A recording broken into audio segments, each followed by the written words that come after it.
അത് നമ്മൾ അവർക്ക് പറ്റിയ ഒരു ചെറിയ തെറ്റ്, ചെറുതല്ല വലിയ തെറ്റ്. കാരണം നമുക്കൊരു ഡോക്ടറെ അടുത്ത് ഒരു സർട്ടിഫിക്കറ്റ് വാങ്ങാമായിരുന്നു.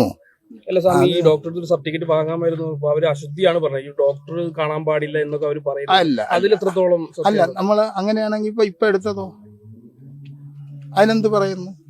പിന്നെ തല്ലിയിട്ട് അടിക്കല്ലാരും കേട്ടാ. അല്ല, അങ്ങനെ ചോദിക്കും. മക്കൾ പറഞ്ഞൊരു കാര്യമുണ്ട്, ഈ ഡോക്ടർ സർട്ടിഫിക്കറ്റ് ചോദിച്ചപ്പോ പറഞ്ഞതാണ് ഈ ഡോക്ടർ വന്നു കഴിഞ്ഞാൽ അശുദ്ധി ആവും എന്ന് പറഞ്ഞുകൊണ്ട് പറഞ്ഞു.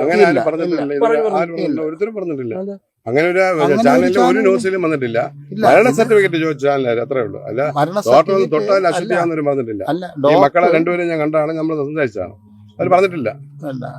ഒരു സംശയം, അതായത് ഈ സമാധി എന്ന് പറയുന്നത് മതപരമായിട്ടുള്ളൊരു കാര്യമാണ്. അപ്പോൾ അത് ഇനി അങ്ങനെ ചെയ്യുന്നവര് നിയമപരമായിട്ട് എന്തൊക്കെ കാര്യങ്ങൾ ശ്രദ്ധിച്ചിട്ട് വേണം ചെയ്യാൻ? കാരണം നിയമപരമായിട്ട് ആദ്യം നമ്മൾ ഒരു മനുഷ്യൻ മരിക്കുമ്പോൾ എന്താണ് സംഭവിക്കുന്നത്, നമ്മൾ ആദ്യം ആർക്കാണ് ഇത് ചെയ്യേണ്ടത്. അപ്പോൾ അതേപോലെ തന്നെ പ്രൊസീജിയർ ഉണ്ട്. അതിനെ ആർക്കും അറിയാതെ മറവ് ചെയ്യാൻ പാടില്ല. അതൊരു സത്യമാണ്. ഇവിടെ ഏറ്റവും വലിയ തെറ്റെന്ന് ആരെയും അറിയിച്ചില്ല, മെമ്പറെ പോലും ആദ്യം ഒരു ഡോക്ടറെ വിളിച്ച് നമ്മൾ അതിനെ സ്ഥിരീകരിക്കണം. ആ ബോഡി എങ്ങനെ ഇരുന്നാലും ഇത് പറയാൻ കാരണം എൻ്റെ അച്ഛൻ ഇരുന്നാണ് സമാധിയായത്. എൻ്റെ അച്ഛൻ പറഞ്ഞതുപോലെ എനിക്ക് ചെയ്യാൻ കഴിഞ്ഞില്ല.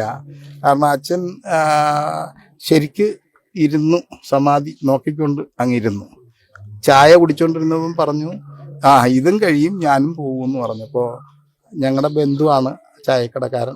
അപ്പം അദ്ദേഹം പറഞ്ഞു ഈ ആവശ്യമില്ലാതെ പറയരുത് എന്ന് പറഞ്ഞപ്പോൾ അച്ഛൻ പറഞ്ഞു നീ കണ്ടോ എന്ന് പറഞ്ഞു. അദ്ദേഹം പറഞ്ഞ വാക്ക് ഒരുപാട് സമയം മാറിയില്ല. കല്യാണ മുഹൂർത്തത്തിൽ നോക്കൂ, ആ സമാധിയെ എല്ലാവരും, അതായത് എൻ്റെ മാമന്മാർ പിടിച്ച് കാലിനെ നിവർത്തി വെച്ച് മെഡിക്കൽ കോളേജിലേക്ക് കൊണ്ടുവന്നു. അച്ഛനെ ദഹിപ്പിക്കുകയാണ് ചെയ്തത്. സമാധി എന്ന് പറയുമ്പോൾ എത്ര ദിവസം നീണ്ടു നിൽക്കുന്ന ചടങ്ങുകളാണ് ഇതിനുള്ളത്?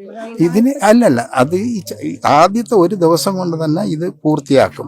അതിനുശേഷം ഉണ്ട കർമ്മങ്ങളാണ് ബാക്കി, അതെല്ലാം ചെയ്തിരിക്കും. അതൊരു സന്യാസിയാണെങ്കിൽ കർമ്മങ്ങളൊന്നുമില്ല എന്ന് വെച്ചാൽ ഇപ്പം ഞാൻ മരിച്ചുപോയി എന്ന് പറഞ്ഞിട്ടാണ് എൻ്റെ പിണ്ടം വച്ചതിന് ശേഷമാണ് സന്യാസം സ്വീകരിക്കുന്നത്.